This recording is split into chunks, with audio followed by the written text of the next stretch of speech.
Hello and welcome back to my channel. This is DailyTech, and in today's video I'll be showing you how to factory reset your Samsung Galaxy A14. With these steps, you need the volume up, down, and the power button to be all functioning. First, press and hold the volume up.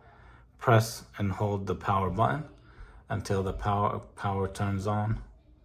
Remove your finger off of the power button. Continue holding the volume up as I'm doing. Once you see the screen, remove your finger off of the volume up. Scroll down, wipe data factory reset, press.